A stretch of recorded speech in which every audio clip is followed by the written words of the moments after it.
This full moon, which we are absolutely going to get into, is a little different and a little special because of a planet we like to call Mars. So it's very activating and energizing. And yeah, we will unpack what that means for you and the energies at play. Mm-hmm. But first, we want to start with some Hollywood couples. Yes. So if you didn't watch last week's episode, we highly recommend that because we spoke about Venus and Mars, and we are doing some chart examples of these archetypes within the celebrity couples. So we're going to start out with EmRata and Pete Davidson. Is it written in the stars? Let's see. Let me share my screen. All right. So something that we just have to name right off the bat is that we don't have Pete Davidson's official time of birth. So this is the chart we're working with on the day he was born, but that means the rising sign is probably different and his moon sign is probably different. In this chart, I just set it for Aries rising. He shows up with a moon in Capricorn. And like I mentioned last week, I fully believe this human has a moon in Sagittarius. And the reason that's so important to mention as a precursor is EmRata is a Gemini. So together they make a full moon. Mm-hmm. And I think that's really beautiful synastry. I'm obviously biased. Laura and I also make a full moon together. So yeah, what do you think about their synastry and their compatibility? Is that EmRata's time? Is that her rising sign? I'm not sure what the Rodden rating is, but that is what is marked on the internet. And her chart feels, I just finished reading her book this week, and it feels very Leo first housey, and then that sun in the 11th of good spirits, just, it feels accurate. Yeah. Pluto in the 4th. Yeah. So personally, I have a feeling that Pete Davidson is a Gemini rising. I don't know why I feel that way, but when I just feel that. I'm not obviously sure, but with that, it would make sense if she was in his first house. And there's an interview of EmRata with like a night show host, and he was talking about Pete Davidson, and EmRata says, yeah, of course, like he is what most women want. And the night show host was like, what do you mean? Because like men don't understand what women want. And I think it's because EmRata is a Gemini. She's very intellectual. She's very smart. If you watch her TikTok videos, she goes into, discourse about feminism and the patriarchy. And I think Pete really likes that about her, with, like him wanting to have deeper conversations, clearly with this Scorpio stellium. Because right. Scorpios don't just want surface level things. They want to talk about things and really bond with somebody. And just off the bat, just from what I know of EmRata's TikToks, like she's also willing to go there. Yeah, absolutely. And something that I think is exciting for both of their charts is that their stellium of planets. So EmRata has a stellium in Leo, Pete has a stellium in Scorpio. They form a square with one another.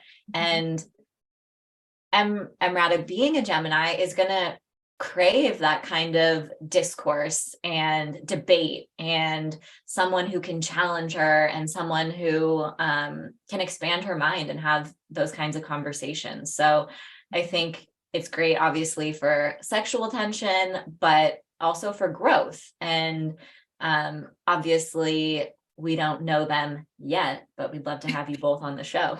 But yeah, they both seem like people with substance, depth, and who care about growing and evolving. And they're both going through their Saturn return. Yes. EmRata is definitely, clearing Saturn because she has it in retrograde in her 7th house, which is interesting because she went through a divorce this year as Saturn was transiting her 7th house. And Pete has a later degree Saturn. So they're both kind of going through this like maturing phase. This, you know, when you're going through your Saturn return, it is a time when most people get married or divorced. Yeah. Because you understand more about yourself and what you want in life. Yeah. And something else that I think is super interesting is his South Node is conjunct her Mercury. Mm-hmm. And any South Node connections in astrology are going to evoke, whether you believe in past lives or not, it's going to evoke a feeling of meeting before, familiarity, connection. And here it's that mental connection. And as a Gemini, someone who has Mercury in Gemini, EmRata really, you know, as a writer, as an author, those are things that probably mean a lot to her. So to have that instant connection, the dialogue, the understanding, and also Mercury is like the syncing of cycles. It's your ritual, your daily habits, how you move throughout your life and your day. So I think that's actually a lot more profound than, you know, it's not something to overlook. Mm-hmm. Do you, in your opinion, find more, I guess, like growth within a couple in North Node conjunctions or South Node conjunctions? Well, just from my personal experience, anytime I've had North Node connections, it is growth, but it's all, there's like that resistance, you know, that uncomfortableness. But with South Node connections, it's that comfort. You're in your comfort zone. So I feel like I've been in a lot of relationships that have the South Node connections because of the comfort, whereas like I've resisted the North Node kind of connections. But what about you? I find a lot of people that I meet I have South Node conjunctions. And it's really rare that I meet people with North Node connections that stay in my life. Mm-hmm. They come in and then they leave. More specifically with my previous ex-boyfriend, we had his North Node was conjunct my Jupiter. And I definitely think that I was a teacher for him. He was a teacher for me. Jupiter, mm-hmm. If you're interested in men in a woman's chart, is like the partner, is like the husband. And clearly we were meant to be together for a short amount of time, but for growth, mm-hmm. but it was uncomfortable sometimes.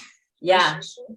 Yeah. There's any nodal contacts are intense and they're definitely felt. So I think that this is a sweet one. Because at the end of the day, dialogue, communication, you know, the ability to cherish one another's minds and our thought patterns, that's what's going to outweigh everything. Beauty fades, look fades, you know, but yeah, so I think that is a really positive connection for them. Her moon is also trying his Mars, mm-hmm. and that can be a little steamy. You know, it can also lead to some tension and flare-ups, but I think for the most part with that sweet trine, it's expressed in like a positive way. I think they have very passionate, sexy time. If I was to put it out there, because they have their Jupiters are, you know, the orb is kind of wide, but their Jupiters are square. Her Mars is square, his Mercury. I think they have some sexy time pillow talk. Her Venus is square, his Jupiter. Like, I think there's some definite magnetic attraction there. Yeah, their Venus and Mars are all chatting with one another. So she's got Venus and Mars in Leo, and he has his Venus in Scorpio. So it's forming a square, which signals attraction.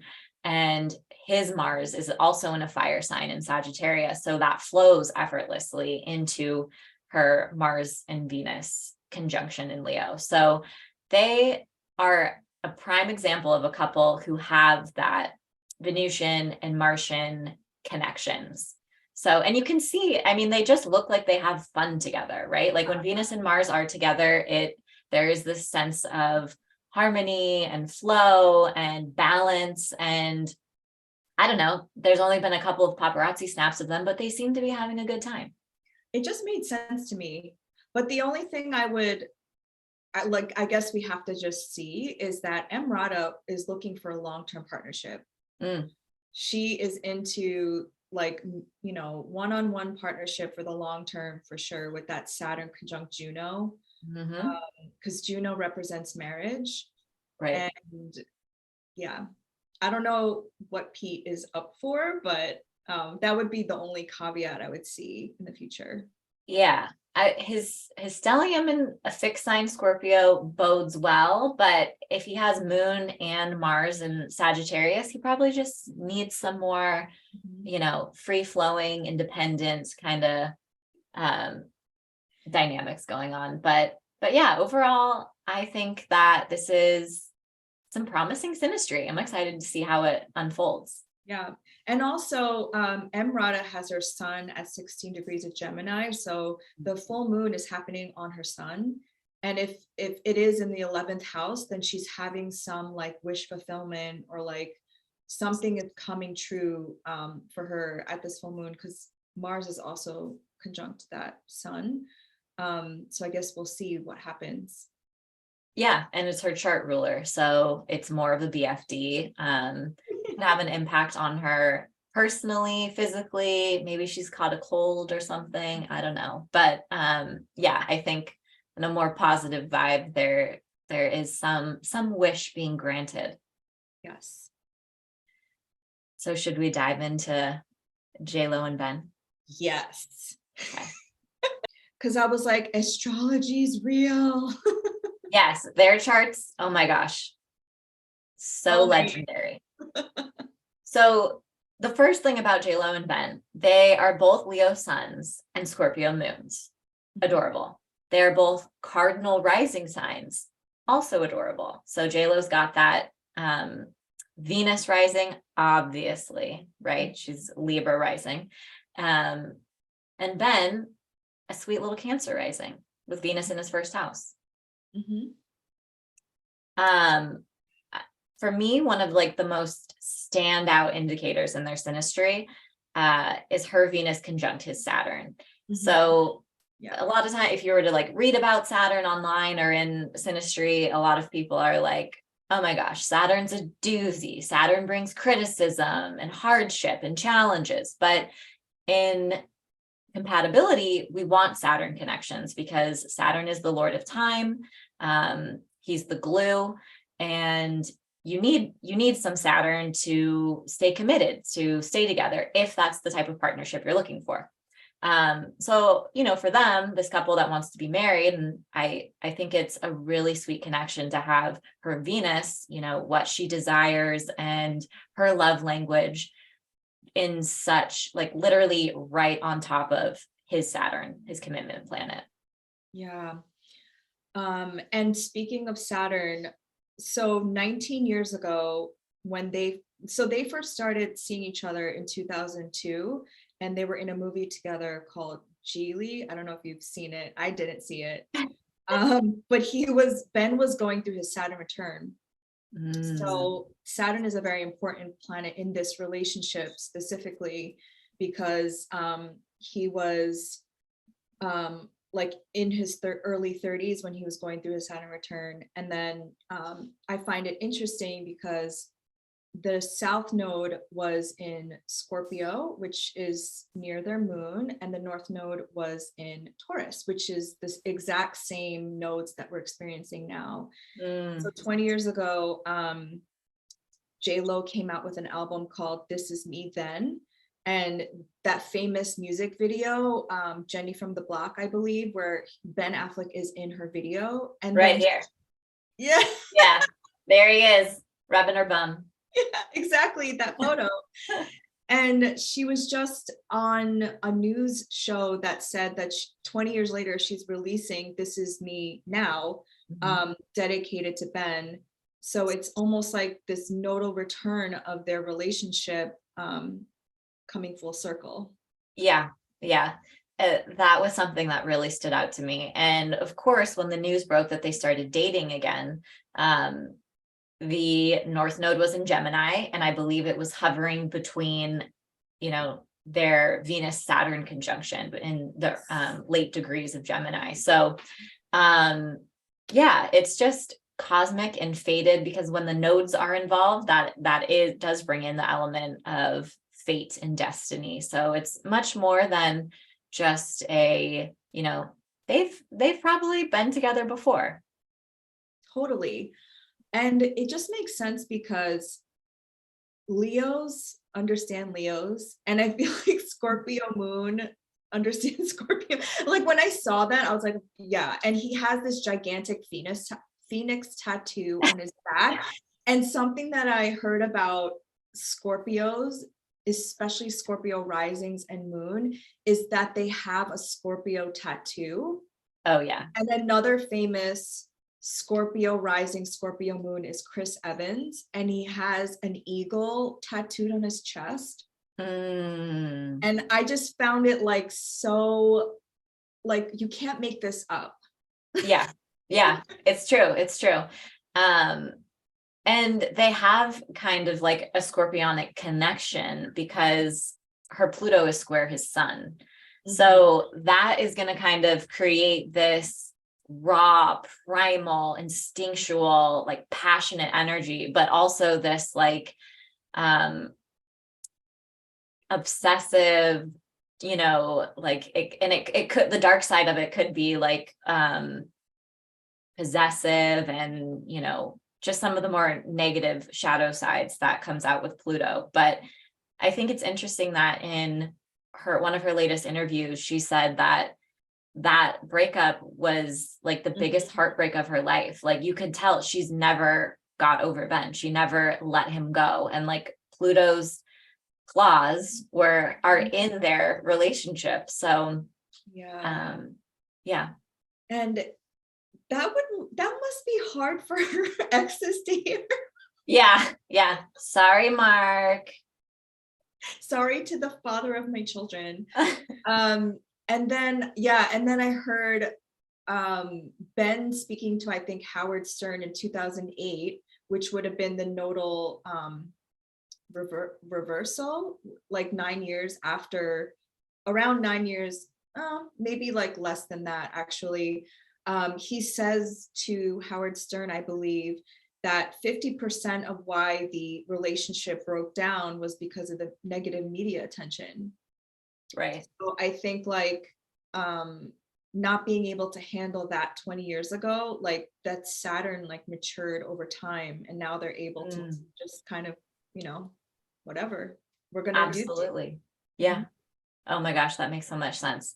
And something else that I think is super beautiful about their connection is his Venus is conjunct her MC.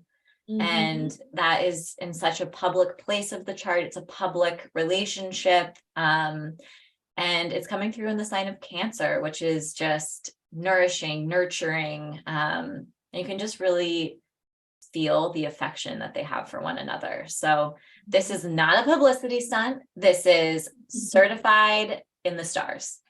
Yeah, I love it.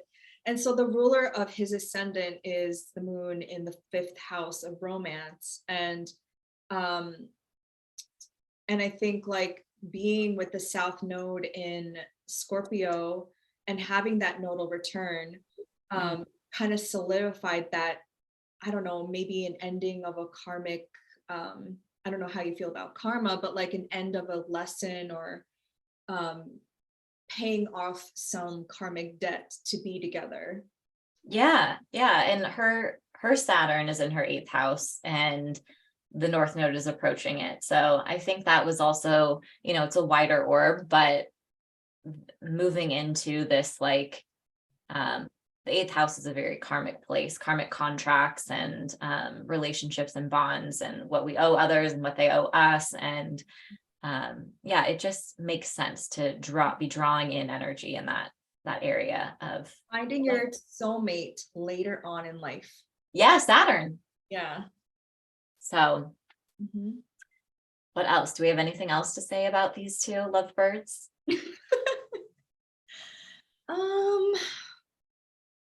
I think the only other thing that stood out to me was her Mars is conjunct his Neptune. And that to me can be, there can be some like idealization and over, romanticizing and glamour and glitz, which is like so Jenny of the block, but it's also like this warrior energy, but this like compassionate warrior, like to fight for one another, that connection of like, I will, fight for you forever, through every dimension, through every timeline, right? Yeah. So Yeah. cute.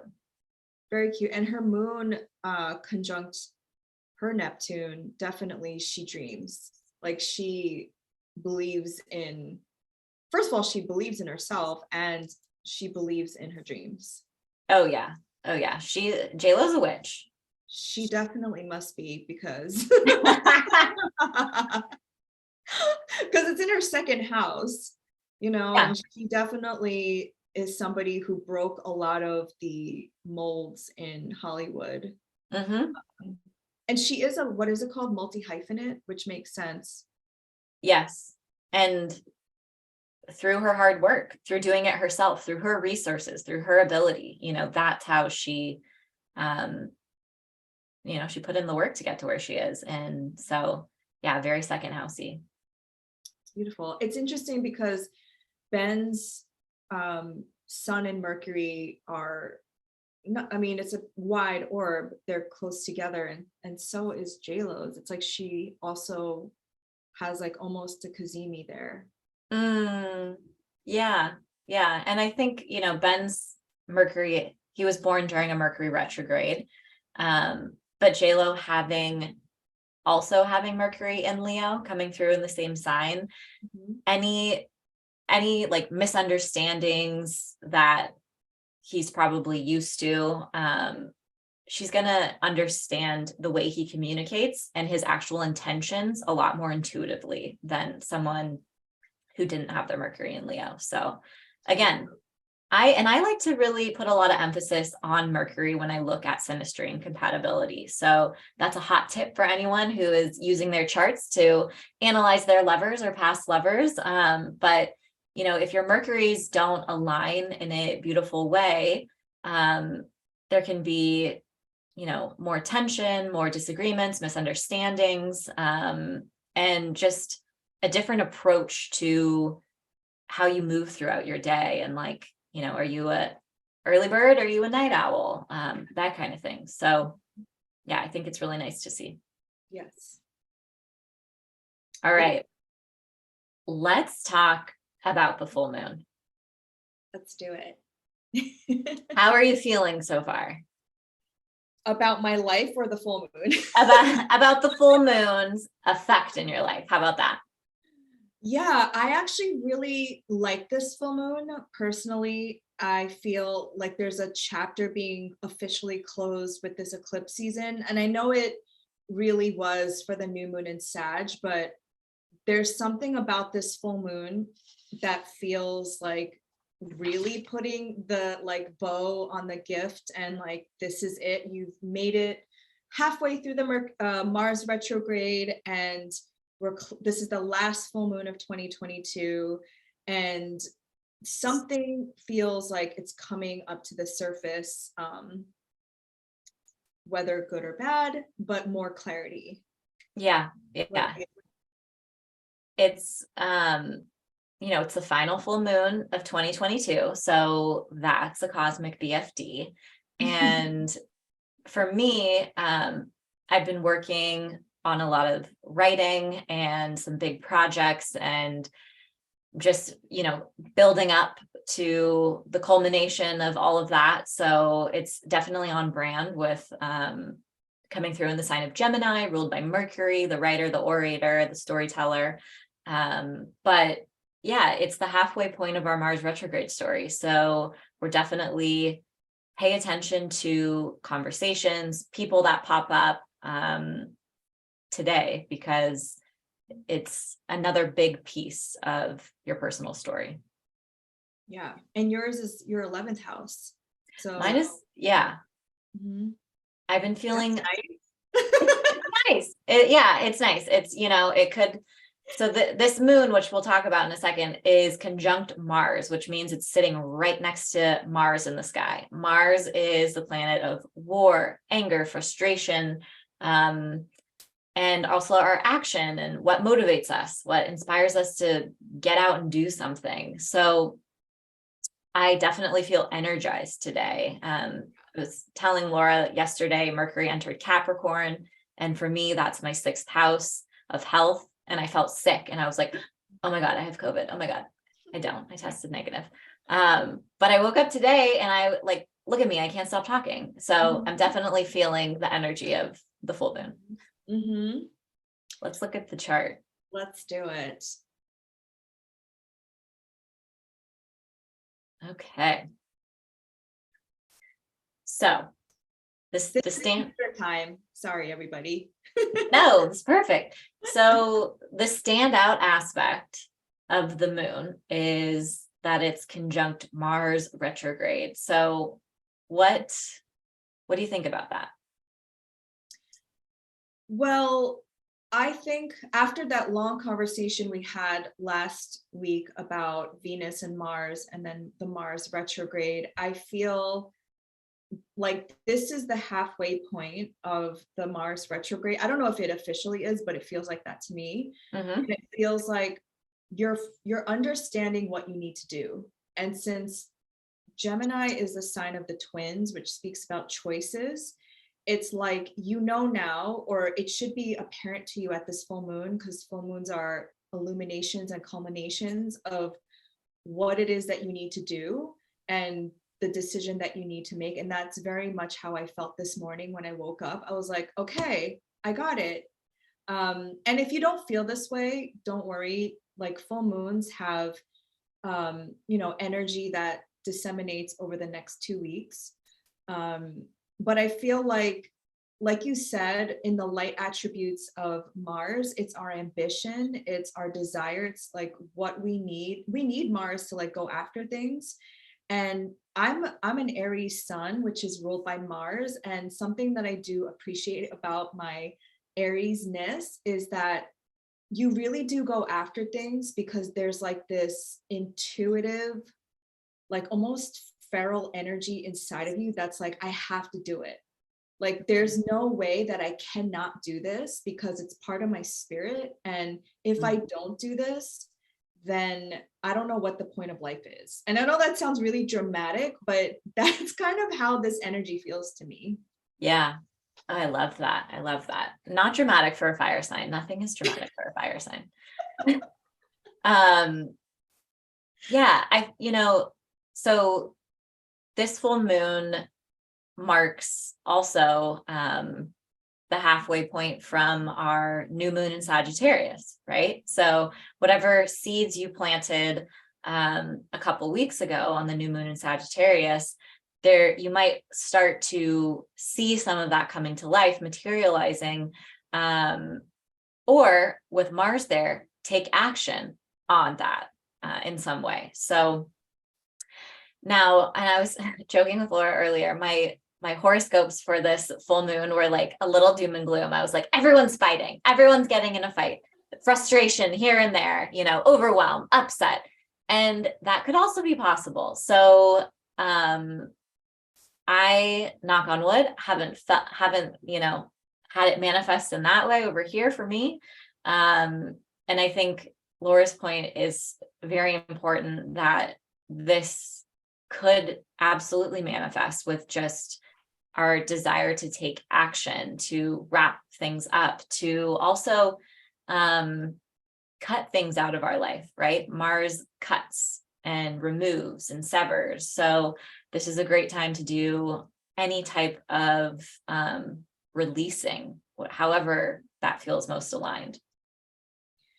Yeah, and I do feel it being kind of magical. I don't know what to call this in astrological terms, but if you go out at night at a clear sky, you could see the moon with Mars up there because Mars is closer to Earth when it goes retrograde.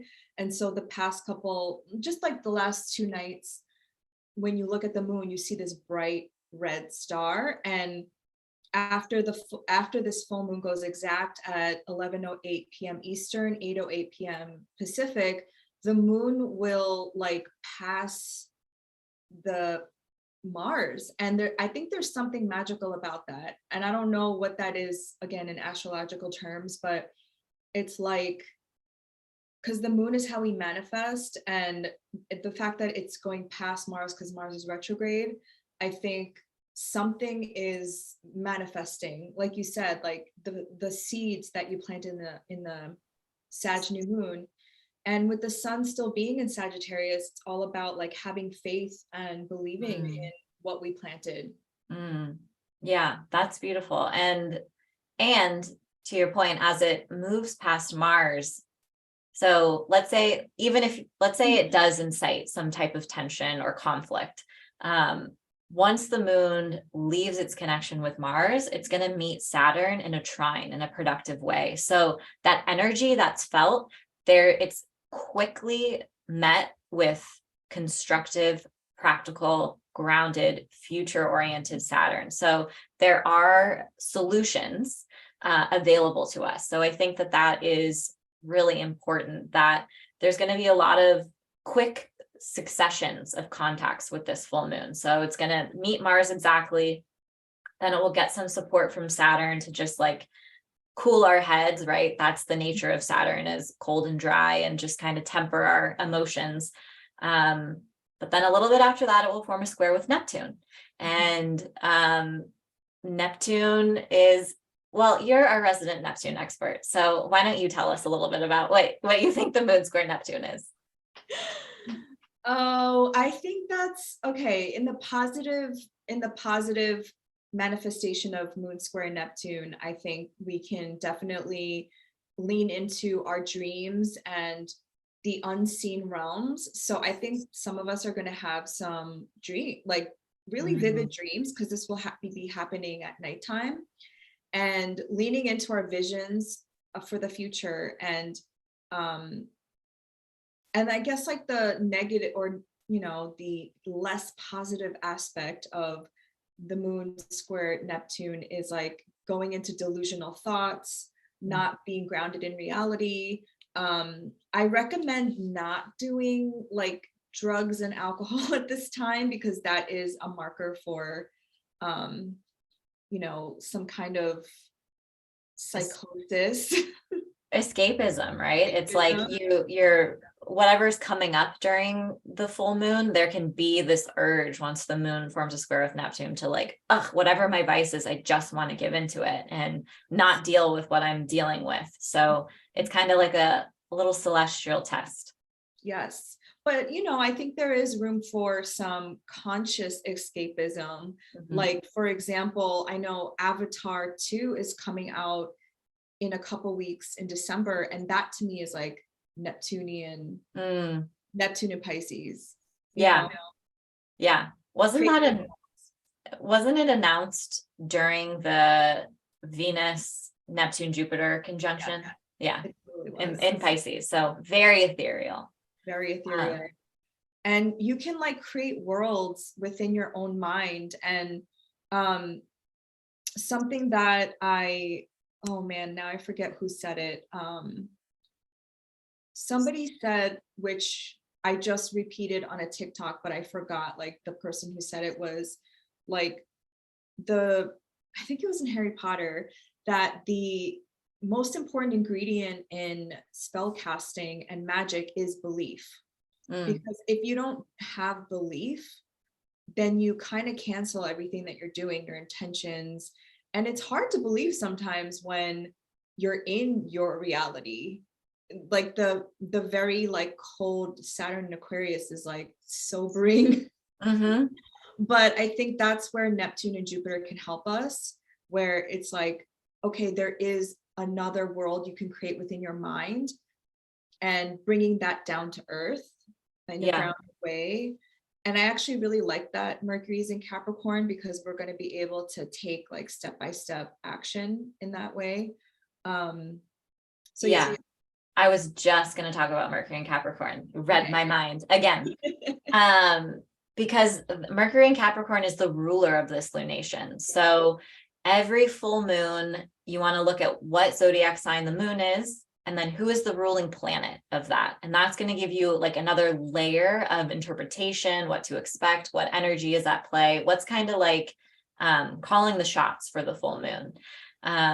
We know that conflict, dialogue, conversations, news, information are going to come our way just by the nature of the moon being in Gemini with Mars. But the ruling planet of the full moon is Mercury in Capricorn. And that's a much different vibe. You know, it's much more grounded, strategic, forward thinking, disciplined, even. Definitely more disciplined than I would give to a Gemini. And something that's important to note about Mercury in Capricorn is that it's going to be forming a square with Jupiter. So it's a little bit out of sign, but that influence is still there. And when Mercury forms a square with Jupiter, we can get really inspired. We can, you know, run with our ideas and just, you know, have the drive and encouragement to go after them, get really excited. But we can also bite off more than we can chew. We can overcommit, we can overpromise. So I think just being able to try to remain as balanced as possible when you're using your words, like don't overdo it today. You know, try to have some restraint, because our words are our weapon today. So and yeah, you know, you can't take back a lot of things you say. So yeah, for sure. Do you mind if I just go through the list of things I noticed in our cultural zeitgeist around this full moon? Do it. That was great. Yeah. And you can totally chime in with your own, because I want to hear what you found out. Yeah. So I always believe that these archetypical energies in the sky, as above, so below, they play out in our cultural zeitgeist and what we talk about, what's in the media, what's in the movies. And so these are just some things I noticed in the last couple of days around this full moon in Gemini. So Donald Trump's organization was found guilty of tax fraud. And in Donald Trump's natal chart, he's a Gemini sun, and he has Uranus at 17 degrees, which is conjunct to this full moon in Gemini, and Mars. Another conjunction that I found was the fixed star Rigel. And Rigel is said to be a fixed star that is like honorary, is a marker of wealth, actually. And EmRata has her sun at 16 degrees. So she has sun conjunct Rigel as well. But I just wanted to read you what I read about Uranus Rigel conjunctions through Astrology King, which I thought was like so on point with Donald Trump. Oh boy. It says, these are persons who can sell anything to anyone. They usually speak rapidly, are very bright, and people enjoy listening to them. They are thus able to be persuasive in any area they wish to apply their communicative ability.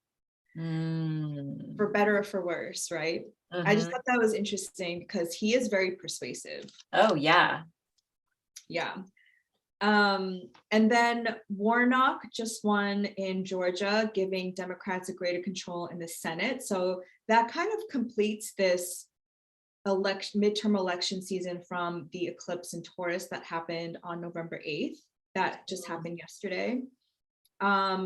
Meghan Markle and Harry Prince. Does Harry have a last name? I couldn't look it up. I sure don't know. I was like, Prince Harry? Yeah. Their documentary is coming out tomorrow. Christy Alley passed away, and I actually didn't look up her chart. So I don't know if there's any markers in her chart. And then, yeah, so those are just a couple of things. And there was like, I noticed a lot of gossip, a lot of things coming out to the surface, and things that like I didn't have time to like go deep into because I don't want to present something like half-assed. But I just noticed that there was a lot of chatter and gossip, which is a very Gemini thing. Yeah. The E News and Page Six and US Weekly, and they're working overtime right now. Yes, for sure. Do you want to talk a little bit about White Lotus? I'll stop sharing our screen. And did you have something? Oh, yes. Thank you for reminding me. Yeah. And then we'll do our Q&A for the last 15. Yes. Oh my gosh. So Steph hasn't watched White Lotus yet, but I know a lot of people are talking about this right now because, like I said, what we're going through collectively with the North Node in Taurus and the South Node in Scorpio, there are so many archetypes and topics that have been coming up with White Lotus season 2. So White Lotus season 1, which happened between the Gemini Sagittarius axes, was all about like these rich people that go to the White Lotus resort in Maui, and there was talk, and the topic was like about class and colonization and how these rich people just get away with anything on these lands that are indigenous to the people. That was like the main topic around White Lotus 1. Okay. White Lotus 2 is all about sex, money, and power, and it's very like Plutonian because the backdrop of all of these shows is like there's always a death. I don't know if you knew that. I don't know much about it, but I'm Googling the premiere date right now and plugging it in. The first season was a death, and the second season it also is a death, and you go through the episodes trying to figure out like who did it and who died. So there's this very Plutonian backdrop to it where there is a death, and there's this like beautiful and yet interesting dynamic between all of the characters, and they have all of their own storylines about sex, so gender and sex and money. And I was like, wow, that's so North Node and North Node in Taurus and South Node in Scorpio. And it's so interesting how each character through their own gender shows up, and how without giving it away for those people who haven't watched it, how these traditional identities of a man and a woman are being broken in this show, because now women also have power and women hold positions of power and they make money. And it's just very fascinating that this is coming out during this time. Ooh. There's one episode left, which is on Sunday, where we get to find out like who dies and who did it. But it's basically just like, yeah, it's just so fascinating. Is it a continued story? Like from season 1, is it continued to season 2, or is it like completely different story? So there's one character, Jennifer Coolidge's character, who I love, because to me, Jennifer Coolidge in this show is typical chaotic Gemini energy. She's all over the place. But she was there in the first season, and she's here in the second season. And so White Lotus, if anybody doesn't know, is it's said to be rumored to be around the 4 seasons. And it's this very exclusive resort, and the first season was in Maui and the second season somewhere in Sicily. And so it's who goes to these places, very rich, like wealthy, mostly white people who go to these resorts. And it's funny because my cousin, who's the only other person that I know who watches this, I was like, who do you think did it? And she was like, well, it's not going to be a man or a rich person, because it's a show about how poor people and women and people of color are exploited. And I was like, you're so right. It's probably going to be, there's these 2 characters are sex workers, and and they're Italian from the town. And it goes into this interesting like storyline about like, you know, they're getting paid to have sex, but one of the characters says like, you can't judge them because they're just poor. And I thought that was so Venus, Mars, Pluto, like, you know, like how could we judge these people if they are just working within the system and using their power as a woman to make money and, you know, in that way. So obviously I haven't seen the show. It's high on my to-do list. It's on HBO. Is that right? Yeah. My Virgo moon doesn't pay for HBO yet. So that I will soon. I'll get there. I'll give you the password.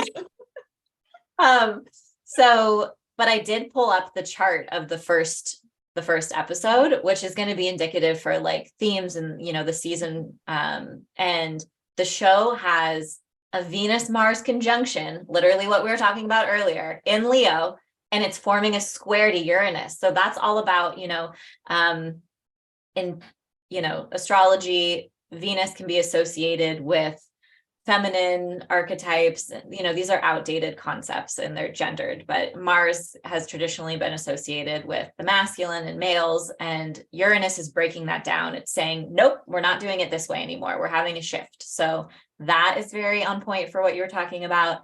And the sun was also opposite Pluto. Oh my God, no way. Yeah, so you called it. You called it all. No surprise. I can just tell. Yeah. I could just tell. And the Venus-Mars conjunction in Leo out of all the signs makes so much sense. And like, to me, Italy is such a Taurus place because Taurus is like ruled by Venus and it's very slow and it loves food and it loves sex and it loves like all the beautiful things. And this season is very much pleasure. Yeah.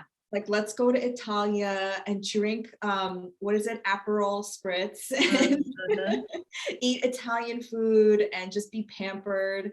And it's almost like the place lends to the theme of the show as well. Well, we'll unpack this more once I catch up, but that is fascinating and no surprise that you could pick up on those planetary archetypes. I knew it. Happy full moon. Happy full moon. Bye. Happy full moon.